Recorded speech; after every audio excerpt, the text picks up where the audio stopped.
Good morning, students. Hope you all are fine. Students, today we will do our next chapter. Chapter number 8. मैं हूँ मधुमक्खी. मधुमक्खी means honey bee. Today we will do its aim.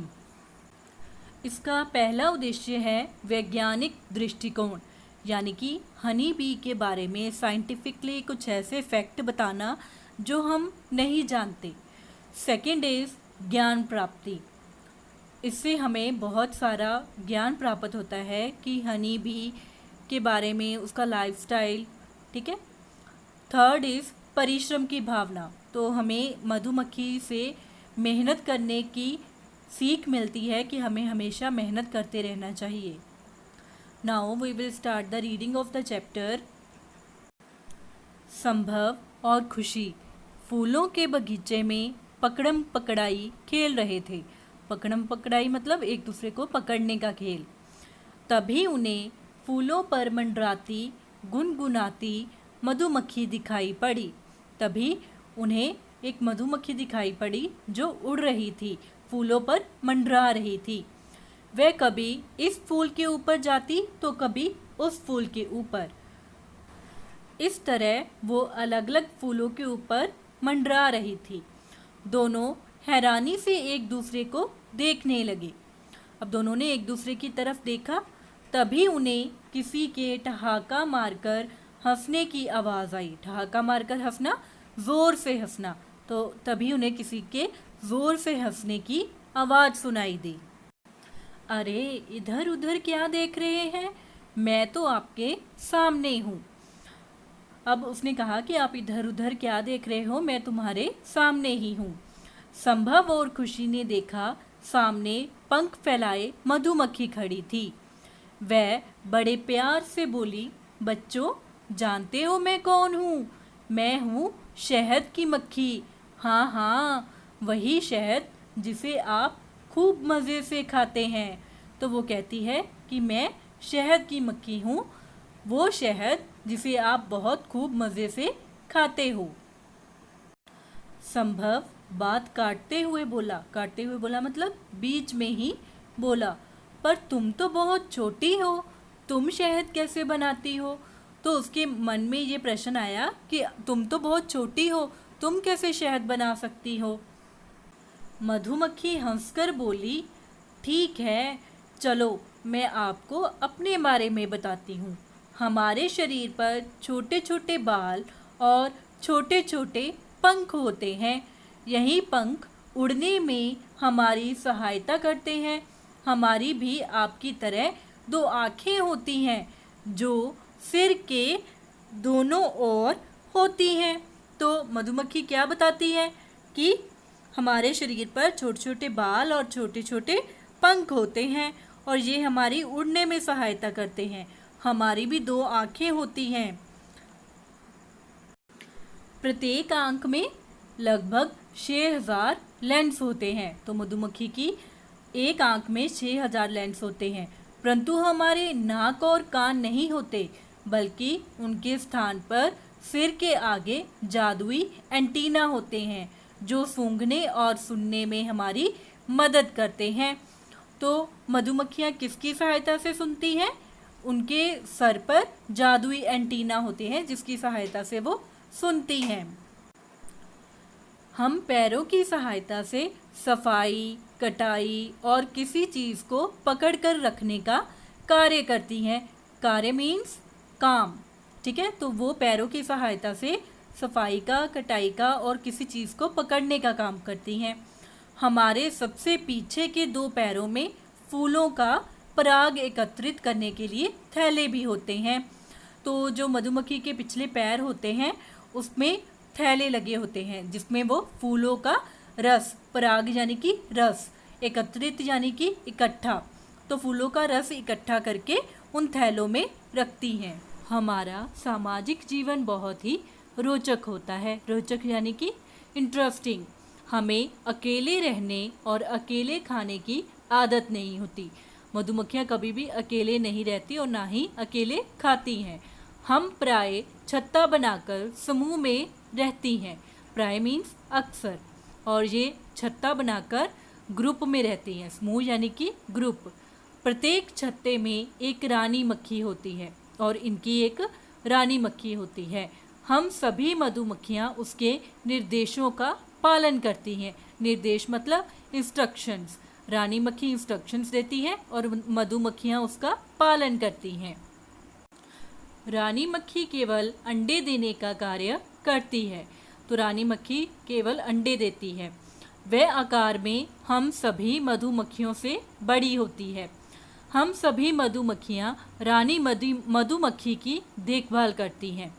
सर्दियों में ठंड से बचाव के लिए हम सभी मधुमक्खियाँ रानी मधुमक्खी के आसपास घेरा बनाकर रहती हैं। रानी मधुमक्खी प्राय वसंत के मौसम में ही अंडे देती है और सारी मधुमक्खियाँ रानी मधुमक्खी की देखभाल करती हैं और उसे ठंड से बचाने के लिए उसके आसपास घेरा बनाकर रहती हैं। और रानी मधुमक्खी वसंत के मौसम में ही अंडे देती है। हम सभी कार्य आपस में मिलजुल कर करती हैं। कार्य मीन्स काम। सभी काम वो मिलजुल कर करती हैं। कुछ मधुमक्खियाँ भोजन जुटाने का कार्य करती हैं तो कुछ छत्ता बनाने का। वो उनमें से कुछ मधुमक्खियाँ भोजन इकट्ठा करती हैं तो कुछ मधुमक्खियाँ छत्ता बनाती हैं। जानते हो शहद कैसे बनता है? शहद बनाने के लिए हम मधुमक्खियाँ फूलों से रस चूसती हैं।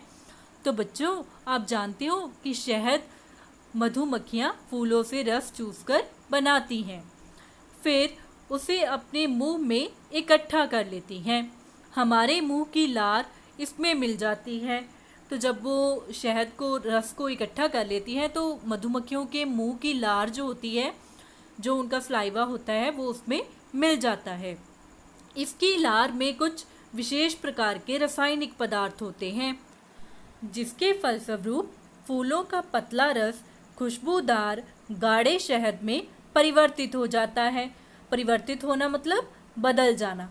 तो जो मधुमक्खी के मुंह में सलाइवा होता है, लार होती है, उसमें कुछ रासायनिक पदार्थ होते हैं जिससे फूलों का रस जो है वो गाढ़े शहद में बदल जाता है।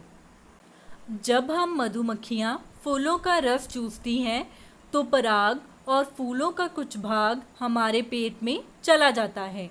जब मधुमक्खियाँ रस चूसती हैं तो जो रस होता है और फूलों का कुछ भाग होता है वो मधुमक्खियों के पेट में चला जाता है और वहाँ पे जाकर यह मोम में बदल जाता है और यह मोम हमारे पेट की त्वचा की थैलियों में जम जाता है और वही मोम जो है वो उनके स्टमक की थैलियों में जम जाता है और जिसका प्रयोग वो अपने रहने के लिए छत्ता तैयार करने के लिए करती हैं और उसी मोम से वो अपना छत्ता तैयार करती हैं।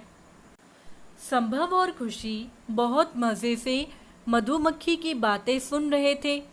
मधुमक्खी बोली, क्या कभी आपने हमारे छत्ते को ध्यान से देखा है? हमारे छत्ते के भीतर एक ही आकार के 6 कोनों में कई कमरे होते हैं। तो वो मधुमक्खी उनसे पूछती है कि आपने क्या हमारे छत्ते को ध्यान से देखा है? हमारे छत्ते में 6 कोने होते हैं और उसमें बहुत सारे कमरे होते हैं। इन कमरों में ही हम मधु एकत्रित करती हैं। मधु मीन्स शहद। मधु मतलब शहद का दूसरा नाम है, ठीक है। और इन्हीं कमरों में वो शहद को इकट्ठा करती हैं। बाकी कमरों में रानी मक्खी अंडे देती है जिससे हमारी संख्या बढ़ जाती है। हमारे एक ही छत्ते में लगभग 50,000 से 60,000 तक मधुमक्खियाँ रहती हैं। तो इनके एक छत्ते में 50,000 से 60,000 तक मधुमक्खियाँ होती हैं। हम मधुमक्खियाँ खट्टा मीठा सभी प्रकार का स्वाद आसानी से पहचान लेती हैं। तो मधुमक्खियाँ जो हैं वो खट्टा और मीठा इन दोनों का स्वाद जो है वो पहचान लेती हैं। जब कोई शत्रु हमारी ओर आता है तब हमारे अंदर से एक विशेष प्रकार की शारीरिक गंध निकलती है। शत्रु मीन्स एनिमी। जब भी उनको ये अंदाज़ा होता है कि कोई एनिमी आ रहा है तो उनके शरीर से एक गंध निकलनी शुरू हो जाती है, मतलब एक बदबू निकलती है। इससे हम सभी मधुमक्खियों को शत्रु के आने की सूचना मिल जाती है और हमारे आसपास की सभी मधुमक्खियाँ सतर्क हो जाती हैं। सतर्क मीन्स सावधान। तो जब उनके शरीर से शारीरिक गंध निकलती है तो उनको शत्रु के आने की सूचना मिल जाती है, जिससे वो सारी मधुमक्खियाँ सावधान हो जाती हैं। अपने बचाव के लिए हम अपने शत्रु पर डंक से आक्रमण करती हैं। तो ये अपने बचाव के लिए डंक का इस्तेमाल करती हैं और अपने शत्रु पर अपने डंक से आक्रमण करती हैं, यानी कि हमला बोलती हैं। अब मधुमक्खी अपने फ़ायदे बताती हुई कहती है, हम बहुत ही उपयोगी जीव हैं। उपयोगी मतलब फ़ायदेमंद। क्या आप जानते हैं कि पुराने ज़माने में जब तिजोरियां नहीं होती थी, तिजोरियां मतलब जो अलमारी में हम अपनी कीमती चीज़ें छुपा कर रखते हैं, वो एक छोटा सा बॉक्स, ठीक है, उसको तिजोरी कहते हैं। तो लोग अपना बहुमूल्य सामान हमारे द्वारा बनाए छत्ते में छिपा कर रखते थे। तो पुराने ज़माने में तिजोरियां नहीं होती थी, तो लोग अपना कीमती सामान मधुमक्खियों के छत्ते में रखते थे ताकि उन्हें कोई चुरा ना पाए।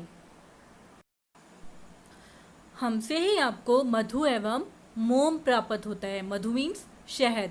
तो मधुमक्खियों से ही हमें शहद और मोम प्राप्त होता है।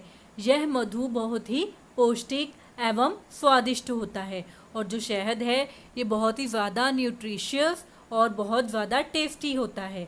मोम का प्रयोग मोमबत्तियाँ बनाने तथा सौंदर्य प्रसाधनों में भी किया जाता है। हम जो कैंडल्स जो हमारे पास होती हैं वो भी इन्हीं से ही बनाई जाती हैं और जो ब्यूटी प्रोडक्ट होते हैं उसमें भी मोम का प्रयोग किया जाता है। तो बच्चों, देखा आपने मैं कितनी उपयोगी और परिश्रमी जीव हूँ। तो अब आपको मधुमक्खी के द्वारा उसके फ़ायदे भी पता चल गए हैं और वो कितनी मेहनती है ये भी हमें पता चल गया है।